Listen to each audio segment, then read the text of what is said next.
Hey, j'espère que vous allez bien.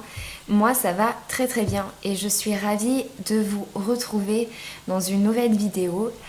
Alors, je me suis dit que j'allais faire un thème différent et comme ça pourrait me permettre de parler un petit peu plus de moi. Et je trouvais le concept hyper sympa. Donc, je me suis dit pourquoi pas vous faire une story time sur une histoire qui m'est arrivée. Bon, j'avoue, il y a quelques temps en arrière, mais bon, je trouvais ça quand même sympa de vous la raconter parce que c'était une histoire vraiment ouf malgré tout. Alors, par où commencer? Parce que pour éviter que ce soit trop long, parce qu'elle est très longue cette histoire. En fait, c'est arrivé quand j'étais au collège, ça devait être en quatrième. Et j'habitais avec mon père à cette époque-là et c'était, on va dire, une ville assez petite. Bon, avant elle était assez petite, maintenant avec le temps elle a évolué, elle est un petit peu plus grande. Mais pour dire qu'en fait, à cette époque-là, tout le monde se connaissait dans la ville. Et, euh, et donc du coup, je sortais avec un garçon. Je crois qu'on a dû sortir ensemble 2 semaines tout au plus. C'était vraiment voilà, une petite amourette de jeunesse. Et du coup, un soir, on devait se retrouver. Donc en fait, il faut savoir que dans la ville où j'habitais, il y avait, on va dire, en plein milieu, un petit centre commercial ouvert. Ça faisait comme un carré et au milieu, on avait, c'était pas un square mais une place. Et vous aviez un petit magasin, on va dire un Carrefour City, mais ça s'appelait pas comme ça. On faisait vraiment les courses là-bas en cas de nécessité, tellement il était petit, quoi. Si par exemple il manquait un produit, on allait le chercher là-bas. Ensuite, il y avait une auto-école, une boulangerie, euh, une pharmacie, et derrière, il y avait des médecins et un centre d'analyse médicale et un fleuriste. Et c'était tout. Donc c'était déjà pas mal, j'ai envie de dire. Et du coup, il y avait beaucoup de squatteurs, en fait, le soir, qui venaient squatter. Donc ils achetaient l'alcool dans la boutique et ils venaient la consommer juste sur la place. Et un soir, on devait se retrouver là avec mon ex. Bon, on va dire ex, mais bon, mon amourette, quoi. Mais on va dire que c'est ex, hein. Donc on devait se retrouver avec mon ex, donc j'arrive. Je me souviens à cette époque-là, j'avais mis des bottes hautes blanches. Alors blanches, je trouve ça juste horrible maintenant de mettre des bottes blanches, mais bien en plus en cuir et tout. Et enfin, elles étaient vraiment pas jolies. C'était la petite aparté. Et du coup, j'arrive là-bas et je vois qu'il est avec son cousin, donc je le connaissais déjà un peu. Et ils avaient un sac à dos, les sacs à dos comme on va à l'école. Et du coup, je leur demande ce qu'ils ont dans le sac à dos. Et en fait, ils me disent, bah écoute, ce soir, on a envie de chercher l'embrouille, on a envie de chercher la bagarre, de bastonner quelqu'un. Je fais d'accord, moi je pensais qu'ils rigolaient, hein. Et donc du coup ils ouvrent le sac à dos et dans le sac à dos il y avait une batte de baseball mais genre la batte de baseball en fer et un poing américain. Et du coup je commence à me dire mais c'est pas vrai quoi, c'est juste pour rigoler. Pour moi ils allaient pas le faire quoi, bon, c'est déjà arrivé quand on est jeune, les garçons généralement ils aimaient bien la bagarre, mais ils le disaient sans vraiment le faire quoi, ça avait que de la gueule.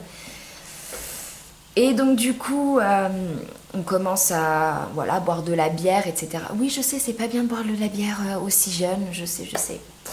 C'était pas bien. Et donc du coup, on boit la bière, etc. Il s'écoule au moins 1 heure à peu près.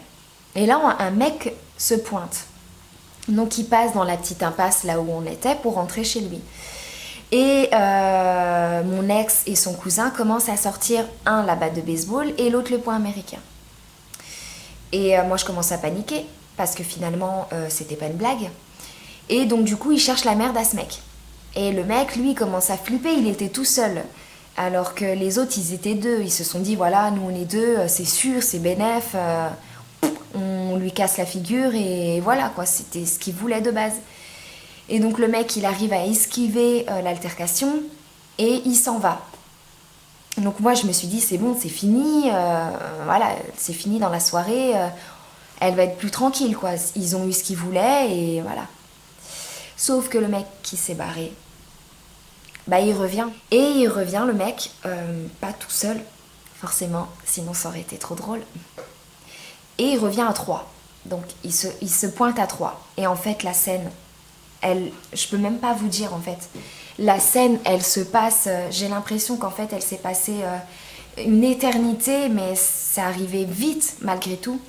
Et il se pointe en courant et il commence à taper sur la figure à mon ex et son cousin. Eux, forcément, ils n'ont pas le temps de prendre la batte de baseball et le poing américain. De toute façon, il les avait remis dans le sac. Et la situation dégénère. Et je deviens spectatrice, en fait, de cette scène-là, sans rien pouvoir faire. Et je vous le souhaite pas parce que malgré tout, c'est quand même quelque chose d'assez traumatisant et d'assez choquant. Et en fait, les points fusent et mon ex et son cousin sont désarmés et ne peuvent rien faire parce que je pense qu'il y avait une différence d'âge malgré tout parce que les mecs qui sont venus à 3 étaient quand même plus vieux. Et donc du coup, ils se laissent faire malgré tout, ils peuvent pas faire grand chose. Donc du coup, bah, ça tape. Donc le sang qui gicle, je vous évite les détails parce que c'était vraiment lugubre. Et moi, j'ai ce sac à dos rempli de la batte, enfin, il y a la batte de baseball et le poing américain, donc j'ai ce sac à dos dans les mains. Et à ce moment-là, je ne sais pas quoi faire et je me dis, je fais quoi? Est-ce que je les aide? Est-ce que je m'en vais?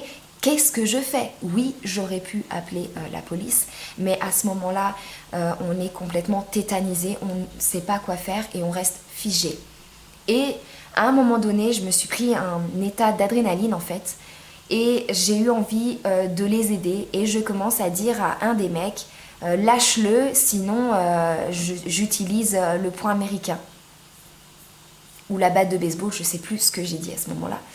Et le gars commence à arrêter de taper mon ex et il me regarde et il commence à me dire ferme ta, voilà, je vais pas dire les gros mots, mais en gros ferme-la, sinon je vais m'occuper de toi en gros. Et je me dis, je vais écouter ce qu'il me dit et je ne vais rien faire. Et la situation continue, je sais plus trop ce qui se passe. Et en fait, les 3 mecs commencent à se barrer. Parce qu'ils avaient fini et voilà, ils avaient fait ce qu'ils avaient envie de faire. Ils se barrent et on se retrouve les 3, donc mon ex et son cousin et moi. Et ils étaient complètement en sang. Donc le nez pété, et je m'en souviendrai comme si c'était hier. Le nez pété, la joue ouverte, la lèvre, mais c'était des babouins.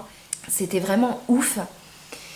Et malheureusement, ils n'ont pas eu envie d'en rester là et ils ont eu envie de se venger. Et du coup, ils ont appelé le cousin qui était d'une autre ville d'à côté et ils sont venus, mais ils sont pas venus à 5, ils sont venus à 10.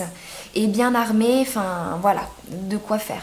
Et c'est à ce moment-là que tout a dégénéré. Ils se sont mis à courser les autres mecs dans la ville.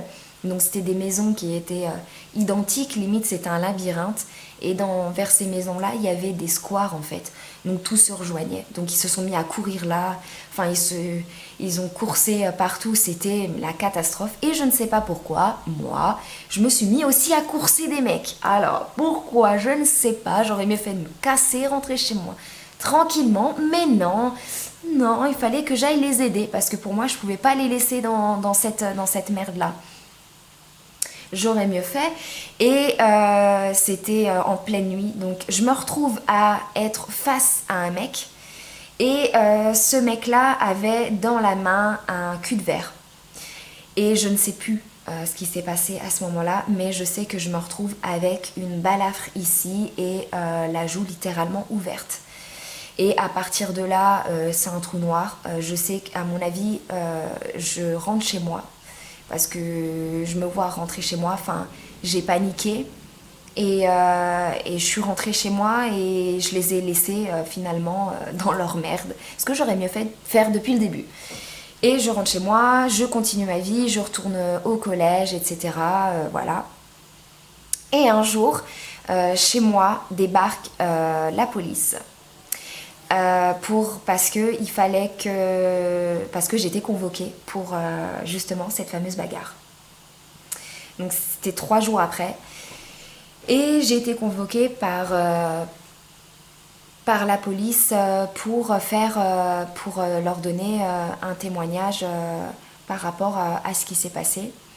Donc j'ai su qu'apparemment dans le camp adverse, il y a eu 2 personnes qui ont fini à l'hôpital. J'ai su également qu'en fait, comme des blonds, mais là où on était et là où ils ont commencé à faire la bagarre, en fait c'était à côté du Carrefour City, on va dire. Et il y a des caméras forcément, donc les caméras nous ont filmés et moi ils ont vu, j'étais la seule fille, ils ont vu une fille avec des bottes blanches, voilà, la meuf vraiment, elle passe pas inaperçue avec ses bottes blanches. Donc ils ont été au collège à côté et ils se sont dit peut-être que la fille venait du collège d'à côté, donc ils ont débarqué dans le collège.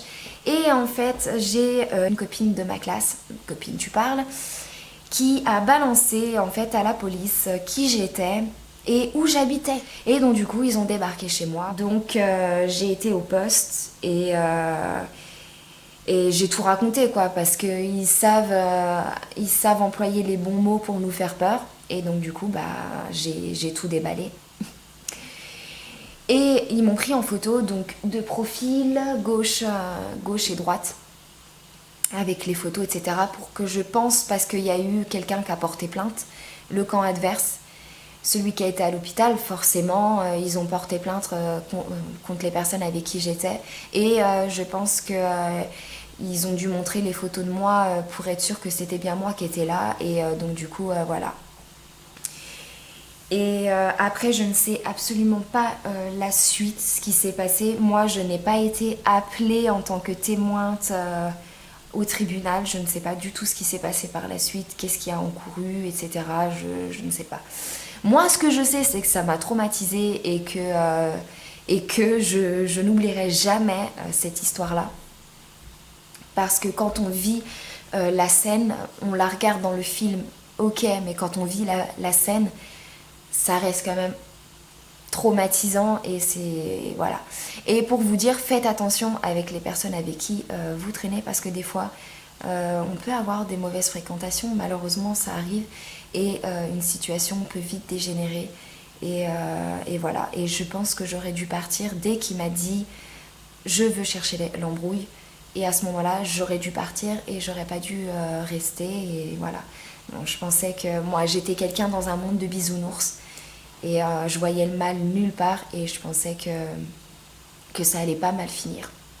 Voilà. Bah écoutez, si vous avez aimé ce style de vidéo, j'ai encore plein de story time à raconter. N'hésitez pas, mettez-moi en commentaire si vous voulez que je continue dans cette voie-là de story time, ça me ferait très plaisir. J'espère que la vidéo vous aura plu. Si c'est le cas, n'hésitez pas à mettre plein de likes. Si vous venez de passer sur ma chaîne, n'hésitez pas également à vous abonner. C'est gratuit et ça prend 1 seconde. De toute façon, on se retrouve d'ici là dans une prochaine vidéo.